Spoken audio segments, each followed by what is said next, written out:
AP వ్యవసాయ శాఖ మంత్రి సోమిరెడ్డి చంద్రమోహన్ రెడ్డిపై ఎందుకని రైతులు ఆగ్రహంగా ఉన్నారు? సొంత జిల్లా రైతులే ఆయనపై గుర్రుగా ఉండడానికి కారణం ఏంటి? దశాబ్దాల కాలంగా ఆయన ఇస్తున్న హామీ నెరవేరిందా లేదా? మాజీ మంత్రి ఆదాల సోమిరెడ్డిపై ఎందుకు కోపంగా ఉన్నారు? వివరాలు తెలియాలంటే ఈ కథనంలోకి వెళ్లాల్సిందే.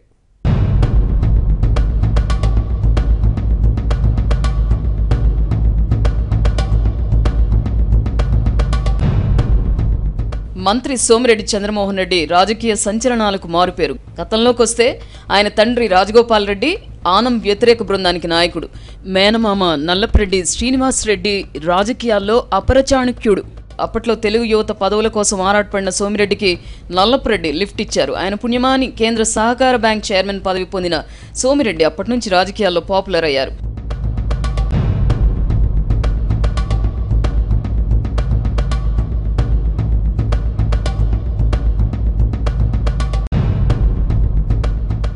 సోమిరెడ్డికి మిత్రుల కంటే శత్రువులే ఎక్కువ. మాజీ మంత్రి ఆదాల ప్రభాకర్ రెడ్డితో జిల్లాలో పెత్తనం కోసం గొడవ పెట్టుకున్నారు. సర్వేపల్లి నియోజకవర్గంలో ఆదాల చేతిలో 2 సార్లు పరాజయం పాలయ్యారు. ఆ తర్వాత కాకాణి గోవర్ధన్ రెడ్డి చేతిలో ఓడిపోయారు. కోవూరు ఉప ఎన్నికల్లో మేనమామ కుమారుడు నల్లప్రెడ్డి ప్రసన్న కుమార్ రెడ్డి చేతిలోనూ పరాజయం చవిచూశారు. ఇలా వరుసగా 4 సార్లు ఓటమి పాలైనప్పటికీ పలుకుబడున్న నేతగా జిల్లాలో రాష్ట్రంలో చక్రం తిప్పుతూనే ఉన్నారు.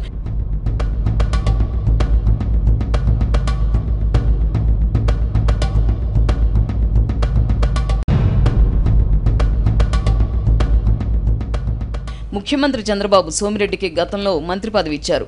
ఇప్పుడు కూడా ఎమ్మెల్సీని చేశారు. ఆపై మంత్రి పదవి కట్టబెట్టారు. అది కూడా అత్యంత ప్రాధాన్యమున్న వ్యవసాయ శాఖను ఆయనకు అప్పగించారు.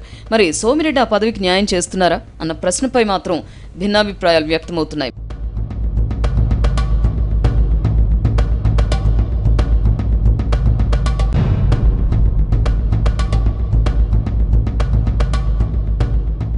మంత్రి సోమిరెడ్డి గత ఏడాది అక్టోబర్ 2న రైతులకు ఓ హామీ ఇచ్చారు. 3వ విడత రుణమాఫీ డబ్బులు ఖాతాల్లో జమ చేసేస్తామని చెప్పారు. తీవ్ర ఆర్థిక లోటు కారణంగా పరిస్థితి తలకిందులైంది. రైతులకు రుణమాఫీ డబ్బులు ఇవ్వలేకపోతోంది ప్రభుత్వం. ఈ కారణంగా సోమిరెడ్డిపై ఏపీ రైతుల్లో వ్యతిరేకత పెరుగుతోంది. వెనక ముందు చూడకుండా హామీ ఇచ్చినందున ఆయనకి ఇబ్బంది తప్పడం లేదు.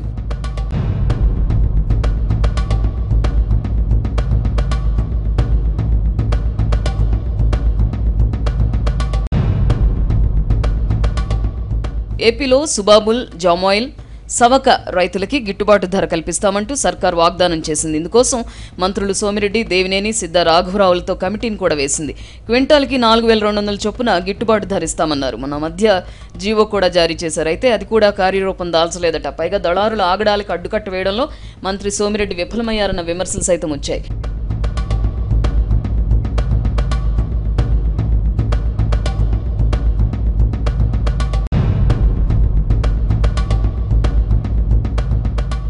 మినుము, పెసర, కంది, శనగ, పసుపు, పొగాకు ఇలా ఏ పంట పండించినా రైతులకైనా గిట్టుబాటు ధర అందడం లేదు.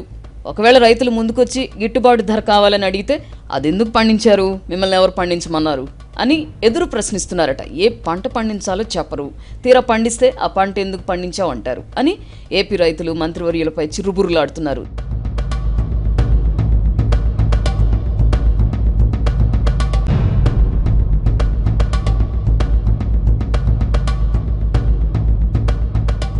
నెల్లూరు జిల్లాలో ఏడాది వరి పంట విరగబడింది. కానీ ఈ జిల్లాకు చెందిన మంత్రి అయ్యుండి కూడా సోమిరెడ్డి వరికి గిట్టుబాటు ధర విషయంలో చొరవ వహించలేదట.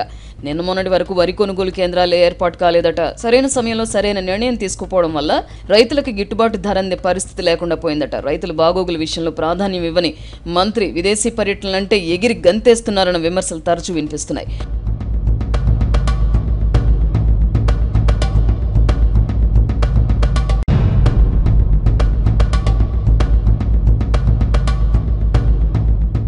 కోవూరు షుగర్ ఫ్యాక్టరీకి ఘనమైన చరిత్ర ఉంది. మూతపడిన ఈ ఫ్యాక్టరీని తెరిపిస్తాం, చెరుకు రైతులను ఆదుకుంటాం అంటూ దశాబ్ద కాలంగా సోమిరెడ్డి చెబుతున్నారు. కానీ ఆచరణలో మాత్రం సాధించింది ఏమీ లేదట. ఆత్మహత్యలు చేసుకున్న రైతులకి ప్రభుత్వం ఉదారంగా సాయం అందిస్తుంది. అనంతపురం జిల్లాలో 30 కుటుంబాలకు పైగా సాయం అందించడంలో మంత్రి పరిటాల సునీత కీలక భూమిక పోషించారట.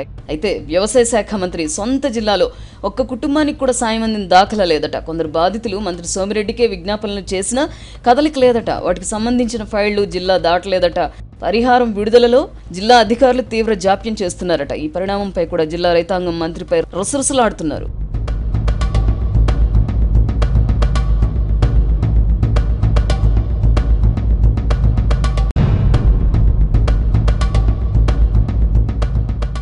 ఇటీవల జిల్లా టీడీపీ కార్యాలయంలో నెల్లూరు రూరల్ సమావేశం జరిగింది. అందులో మంత్రి సోమిరెడ్డి మాట్లాడుతూ మాజీ మంత్రి ఆదాల ప్రభాకర్ రెడ్డి వచ్చే ఎన్నికల్లో నెల్లూరు రూరల్ నుంచి పోటీ చేస్తారు అని చెప్పుకొచ్చారట. ఇలా ప్రకటించడంపై మాజీ మంత్రి ఆదాలకి చిర్రెత్తుకొచ్చిందట. అక్కడి నుంచి పోటీ చేస్తాడు, ఎక్కడి నుంచి పోటీ చేస్తాడని చెప్పడానికి నువ్వెవరో అంటూ మంత్రి సోమిరెడ్డి క్లాస్ తీసుకున్నారట.